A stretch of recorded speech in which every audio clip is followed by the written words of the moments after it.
Well, good evening. Announcement first for you drama fans. If your child's in first grade, that's the Leopards, they will have a drama at 7:45. So we will quit by about 7:40 so you can have time to get to the drama.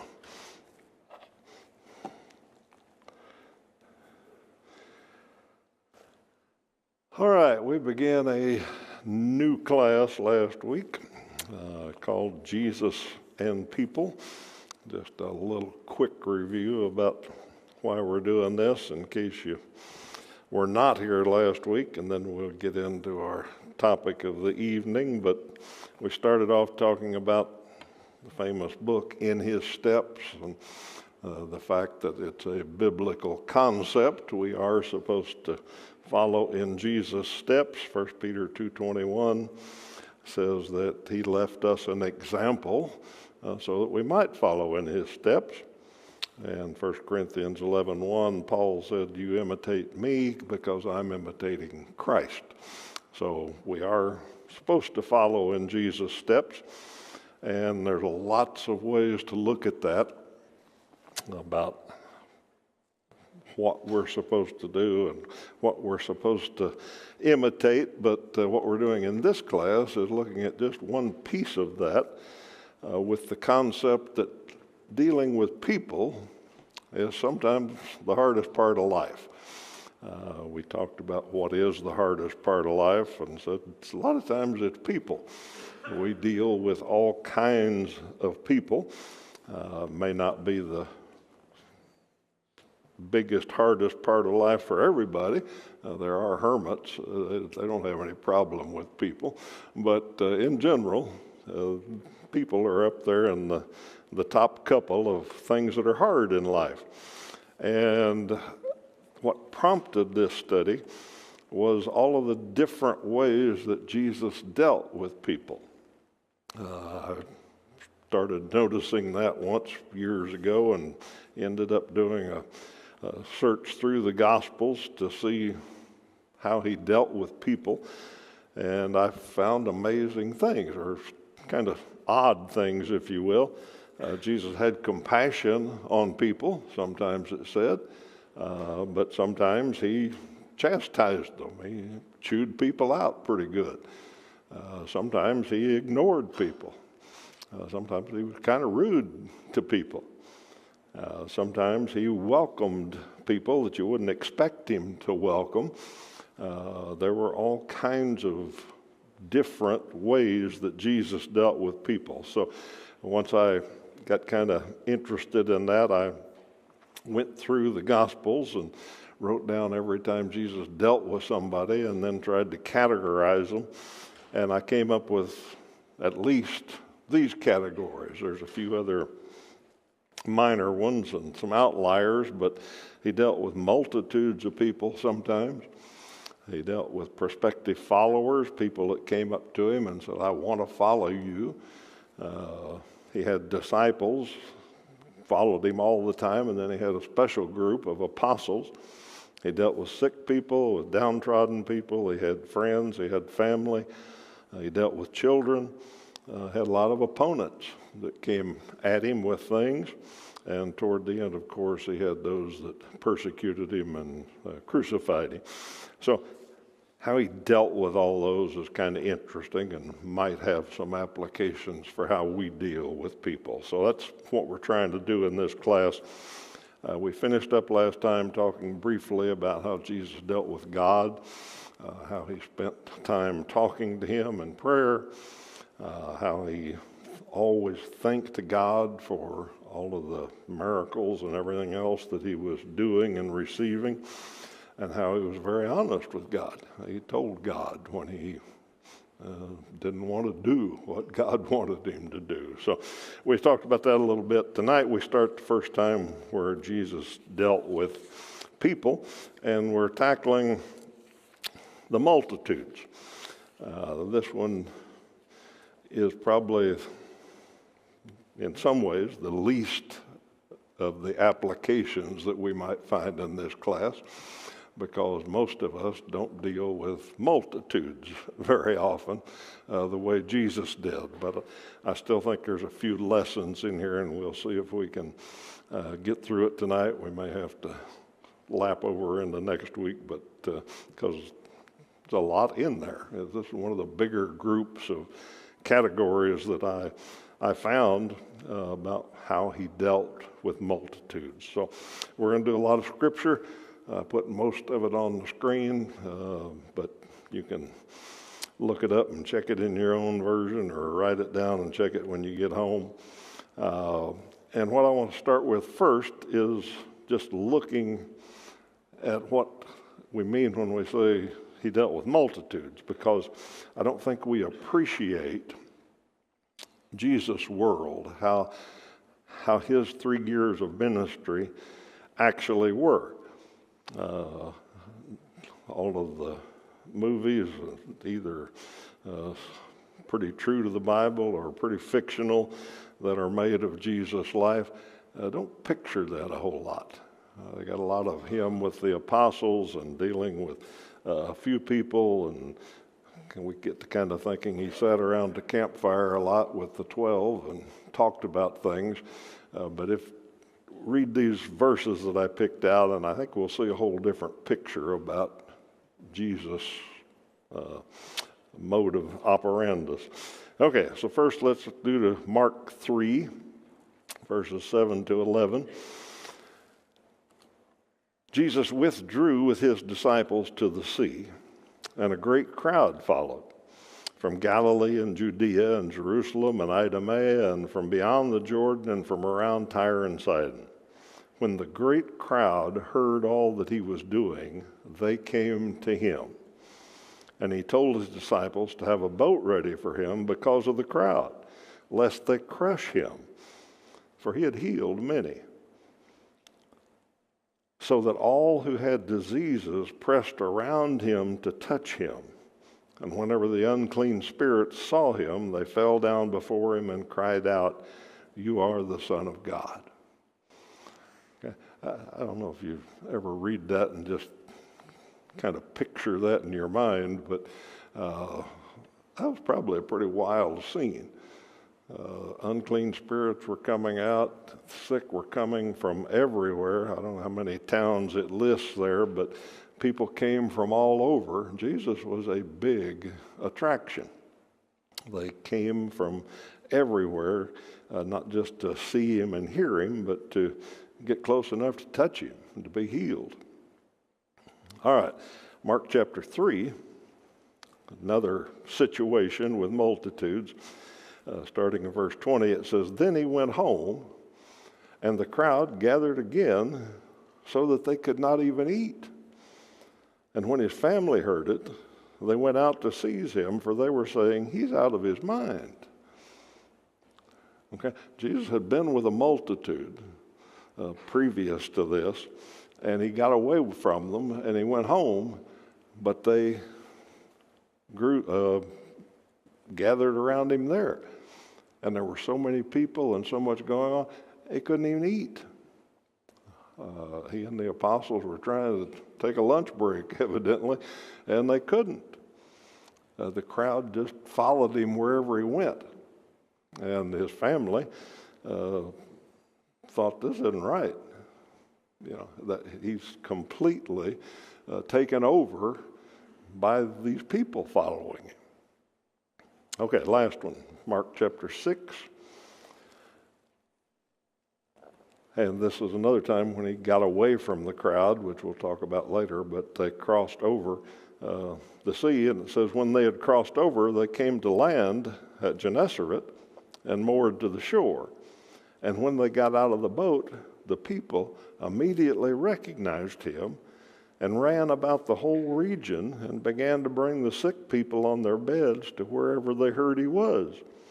And wherever he came, in villages, cities, or countryside, they laid the sick in the marketplaces and implored him that they might touch even the fringe of his garment. Okay, so take those three together and kind of picture what Jesus' ministry was like. at least for this part of it. There was a time when the crowds weren't quite so much, but at this point, anywhere he went, people heard about it and just went and got everybody they could. Famous people today have a little trouble with the paparazzi. Jesus had a bigger problem than that. Everywhere he went, he drew a crowd, big crowd, and they all wanted something from him. Okay, so I hadn't said anything about how he deals with them yet, but just I wanted you to get that picture in there. So the first point is of how Jesus dealt with multitudes is understand how many this multitude thing is. I kind of wanted to call this point, understand the magnitude of the multitude. I thought that was a little too cute, so but that's what it was. This wasn't just going to the hillside one time and addressing a crowd that had nicely assembled. This was wherever he went. People were chasing after him. So the multitude was pretty much always there. So understand how many this multitude thing is, and now we'll start talking about how he dealt with them. Okay, first verse, Matthew 9:36, beginning. When he saw the crowds, he had compassion for them, because they were harassed and helpless, like sheep without a shepherd. Then he said to his disciples, "The harvest is plentiful, but the laborers are few. Therefore pray earnestly to the Lord of the harvest to send out laborers into his harvest." He saw the multitudes. He knew they wanted to be healed. He knew they were attracted to him because of that. But they needed to hear about the kingdom. He said, there's a lot of people out there that need what we have. We need more laborers to reach them. He had compassion on them, in this case, spiritually. They were lost. They needed a shepherd. All right, two more stories. One both about physical feeding. Mark chapter 6. We're not going to read all of it, but if you read all those 15 verses there in Mark chapter 6, when he fed the 5,000, early in that passage, he tried to get away from them. He tried to escape them, but he couldn't. They were still there, so he had compassion on them. It says, almost identical what we already read. And then he took time and taught them. He talked to them about things. And then, when he saw they were hungry, his apostles pointed it out to him. They've been here a long time and they're hungry. We need to send them off for a lunch break. And Jesus said, well, we'll feed them. So he had compassion on them and fed the 5,000 there with the loaves and the fishes. Matthew 15, 32, 39 is almost identical kind of story, but it's a separate time when he fed the 4,000. So he had compassion on them, not just spiritually, but physically. So understand this multitude, how many people it is, and the excitement and the need that they have. And he sees a spiritual need, and he also recognizes the physical need. And sometimes he takes care of that physical need. All right, let's keep going. Luke 6 here. Different point here. Luke chapter 6, verses 17 to 20. This is the Sermon on the Mount passage, by the way. And he came down with them and stood on a level place with a great crowd of his disciples and a great multitude of people from all Judea and Jerusalem and the seacoast of Tyre and Sidon, who came to hear him and to be healed of their diseases. And those who were troubled with unclean spirits were cured, and all the crowd sought to touch him, for power came out from him and healed them all. And he lifted up his eyes on his disciples and said, and then it begins the Beatitudes, and the Sermon on the Mount continues after that. So the multitude situation, they're all coming again, all around him, healing people, casting out unclean spirits, doing all of that. But he took time and he stopped and he said, now I got some things to teach you. And he began with the Beatitudes in Luke's account. Mark chapter 4, another account of him being with the multitude. Mark 4, verses 1 through 3. And again, he began to teach beside the sea, and a very large crowd gathered about him, so that he got into a boat and sat in it on the sea, and the whole crowd was beside the sea on the land, and he was teaching them many things in parables. And in his teaching, he said to them, listen, behold, a sower went out to sow, and it begins the parable of the sower. So here again, this multitude all came to see him. They were pressing around him so much he had to get out into a boat to get away from them a little ways so he wouldn't be crushed, evidently.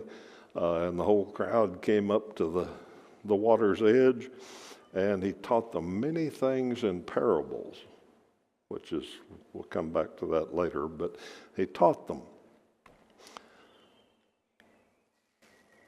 Matthew 15. And he called the people to him and said to them, hear and understand. He was talking serious things to them. He told them, you listen to me, but you understand what I'm telling you.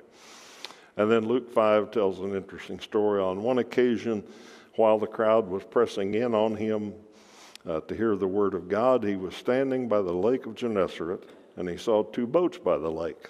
But the fishermen had gone out of them and were washing their nets. Getting into one of the boats, which was Simon's, he asked him to pull out a little from the land, and he sat down and taught the people from the boat.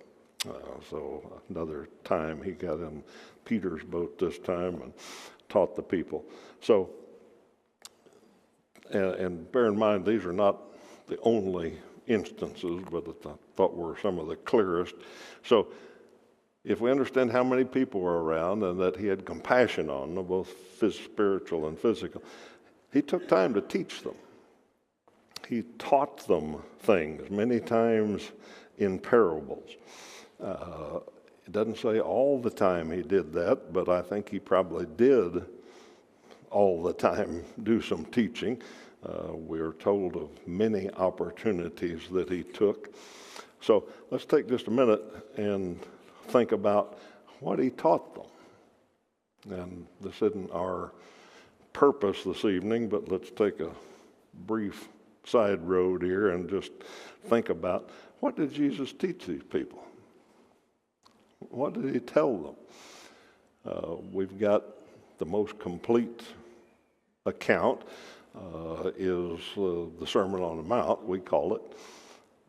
In fact, it's so complete, many scholars think it probably wasn't one sermon. We don't know, it may have been, but it quite likely was a collection of things he told them all the time. And if you think about it, traveling around like this, everywhere he went, he drew a crowd. He didn't have a new sermon every week. Okay, in this place, you're going to show up Sunday and you're going to want something different the next Sunday. Okay, well, Jesus had one message, and whether he gave it in one big long sermon or he gave it every place he went, talked about the same things, or depending on the situation, sometimes he would answer a specific question and tell a parable or something to answer. But I think we can take the Sermon on the Mount probably and think, okay, that's kind of a condensation of what Jesus told them. Now, remember, we're dealing with the multitudes there. When we get to dealing with prospective followers, when we get to dealing with apostles, we get to dealing with his regular followers, he tells them different things. But when just the crowd, the public at large, has come to see and hear him, what did he tell them? And once again, we could spend a long time summarizing all this. I kind of really summarized what's in the Sermon on the Mount. Put it this way. He started off telling them who's blessed. And what he basically told them was it's completely different than what the world thinks. Okay? And I know you can do a 2-month sermon series on the Beatitudes and get into real detail on it and all that. But in general, if you came out of the public and came to see Jesus, and he sat down and told you, blessed are the poor, blessed are the meek, all of this, you'd think, that's not what the world thinks. That's completely different from what the world thinks.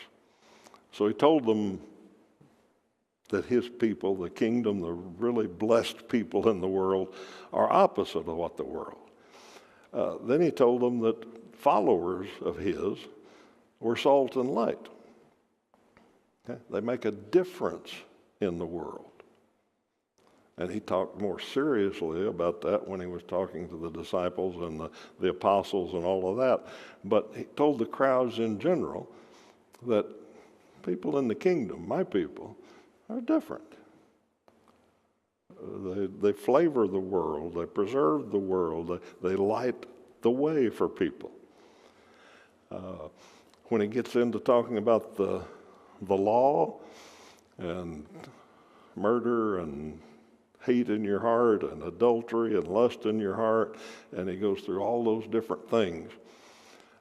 If you summarize that down, if you were just in the crowd listening, what would you hear? Well, the law is a big deal to those religious people. The Pharisees, they talk about the law all the time, but this guy is saying that it's a heart problem. The heart of the matter is the matter of the heart. He tells them, yeah, we got these laws, and he didn't say there's not good laws, but he says the heart's the problem. Okay? They didn't ever hear that from Pharisees. Okay? They didn't hear that from the religious world. And we're not there yet, but sometimes our multitude in the world doesn't hear that from religious people. They hear about the laws probably, but Jesus said that the heart, the thing that we're concerned with here, the law comes out of that. He talked to them a lot about hypocrisy. Okay? And bear in mind, these are just people come out of the neighborhood. There's people that came to get healed or for the food or for the show or whatever. And he told them, religious folks are kind of hypocritical. The people that hold themselves up as your religious leaders, when they pray, they do it just to be seen and heard. They want to look religious. Don't stop on the street corner and draw a crowd to hear your prayer. Go in the closet and pray. Okay? When you're fasting, don't make a big deal out of it. Don't walk around like you're about to die and tell everybody that, boy, I've been fasting. He said, dress up, comb your hair, look normal. Don't make a big deal out of it. Judging, he talked about that. Don't judge in a hypocritical way. You got a log in your own eye and you're looking at a speck in somebody else's. He told them things like that probably the average guy from the neighborhood that had come to see what Jesus was all about was probably nodding along with this. Yeah, that makes sense. And then surprising one, most surprising to me, is not just that he mentioned it in what we call the Sermon on the Mount, but he talked about it a lot, is the danger of money. You can't serve God and mammon. Can't serve two masters. Okay? We'll talk more about it when we get into it with the disciples and the apostles, but the reason I say that's amazing to me is look at who he was talking to. He was talking to people that maybe lived in a mud hut and maybe a tent, maybe had one cooking pot and one pair of sandals, and that was about it. Okay, he wasn't talking to a lot of rich folks here. He wasn't talking to a whole lot of people that parked their $50,000 automobile out in the parking lot. He was talking to people that walked, that had nothing. And he's telling them about the danger of loving money. Like I said, we'll get into that a whole lot more. But if you take the Sermon on the Mount, and I know I left a lot of it out of there, but I think if I was somebody that had come from Tyre or Sidon because I'd heard about this Jesus guy and sat down to listen to him, those are the things I think I'd hear. That's different. That's a whole lot different than the scribes and the Pharisees and all the religious leaders had been telling people. So when he talked to the multitudes, what he taught them is kind of interesting, I think. All right, next bullet point. Mark 1, 35 to 39. Rising very early in the morning, while it was still dark, he departed and went out to a desolate place, and there he prayed. And Simon and those who were with him searched for him, and they found him and said to him, "Everyone's looking for you." The multitude's after you. Everyone's looking for you. And he said to them, "Let's go on to the next towns, that I might preach there also, for that's what why I came out. And he went throughout all Galilee, preaching in their synagogues and casting out demons." All right, a couple more verses. Matthew 8:18. Now when Jesus saw a crowd around him, he gave orders to go over to the other side. And Matthew 14. Immediately he made the disciples get into the boat and go before him to the other side, while he dismissed the crowds. And after he had dismissed the crowds, he went up on the mountain by himself to pray. When evening came, he was there alone. But the boat by this time was a long way away from the land, beaten by the waves, for the wind was against him. And that's when Jesus walked out on the water. Okay, take those three verses together. The multitudes were always after him. They were following him all the time. They wanted to know where he was. But he got away from them. Okay, he left. He went to a desolate place by himself. Sometimes he went all night and kind of forgot about the apostles. Okay, he knew the time to leave. Sometimes he said, "All right, we're leaving this crowd." Then he spent the night in prayer, and then he told them later, "All right, let's go to another town. We want to see a lot of people, but there's a time to leave this crowd. There's time to get away from it. There's a time to be by myself, and there's a time for us to be off by ourselves." So the multitude could have been there 24/7. In fact, it was enough 24/7 that his family thought he was crazy. spending that much time with people. But still, he knew where to draw the line. He took time to rest. He drew his own boundaries and got away from the people when he needed to. Okay, so going through all the instances where Jesus spent time with a multitude, those are the three things that I found: that he had compassion on them, both spiritual and physical. He taught them on many, many occasions, but he still took time to get away from them. Okay, so don't have a whole lot of time left for this, but let's work on it. If we're supposed to follow in Jesus' steps,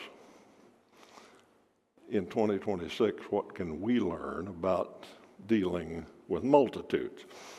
Well, like I said at the first, most of us don't have to deal with a multitude. We don't have that many people chasing about us to find out what we get to say or what we can do or whatever. But we do kind of have a multitude in that we deal with the world when we go to school or work or the store or whatever. We're dealing with people that are just from the neighborhood that are looking for some salt and light. Okay?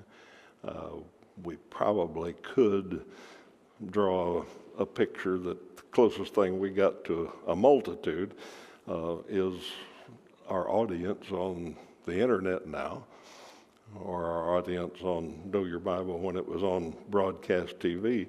We were addressing the multitude. Okay? We did it by answering questions that they asked, but even within that, we presented it in the way that a non-believer, unbeliever, skeptic, whatever, could listen to. We didn't deal with a whole lot of minutiae that's important to religious folks. We answered kingdom kind of questions as much as we could. Okay? When Jesus stopped on the hillside to talk to the multitude, he didn't start off and tell them, now, James and John want to be the number one in the kingdom. They want to sit on my right hand and my left hand. Well, here's what I think about that. That's not what he talked to people about. He didn't talk to people about problems within the 12. He talked to them about stuff that they were wondering about. So I think we could make a case that that's kind of our multitude, and with the internet and the ministry that we have now, it's more and more like a multitude. Hit me this week, throw this in. Last week we were talking about the book In His Steps, and I said it had sold over 50 million copies. Okay, that sounds like a really big deal. Like a day after that, I've read this article online about AI and what it's really like, and very, very interesting article. And the next day I checked it because I was going to send it to my grandkids, and it said it had gone viral and it had already had 56 million views. All right, In His Steps sold 50 million books in 100 years. Okay. This article, 56 million in a day. Okay. So we do have a multitude in a sense, and maybe Jesus dealing with multitudes help us understand how to interact with them. All right, he had compassion on them. We ought to have compassion on the multitudes. They're lost. And you say, well, not everybody's interested. I wonder how many people really claim to be atheists that don't care at all. I looked it up. Supposedly 5% of the United States claim to be atheists. Okay. And even those, I think, would probably fit in with the rest. But there's a certain amount of Christ followers, but everybody else, even that doesn't claim to be a Christ follower, is looking for something. Okay? They're seeking out all kinds of things. They want to know about life. Okay? So we ought to have compassion on them, and as we deal with them on Know Your Bible and everything else that we do personally, we ought to understand that compassion thing. It's easy to be judgmental, but look at the multitude the way Jesus looked at them. He taught them that kingdom life is different, that we're salt and light. Maybe we ought to think about that as our message of teaching to those that we run into. Not a matter of law, it's a matter of the heart. Hypocrisy's bad, materialism's bad. Those are the things he taught. And lastly, he got away from them. There's a time to get away from multitudes. It's easy to look at them and think compassionate-wise, we ought to serve them all the time. That's not our first priority. Our first priority is self and family and church. Some of you say, well, where'd you get that? Well, Paul said so in Galatians 6:10. He said, do good to people. As you have opportunity, do good to all men, but especially the believers. That's priority above the multitudes. All right, so take all that for what it's worth. Hopefully some of it's helpful. And like I said, this is the maybe least applicable of all the topics that we're going to cover, but I think the multitudes is a very interesting group.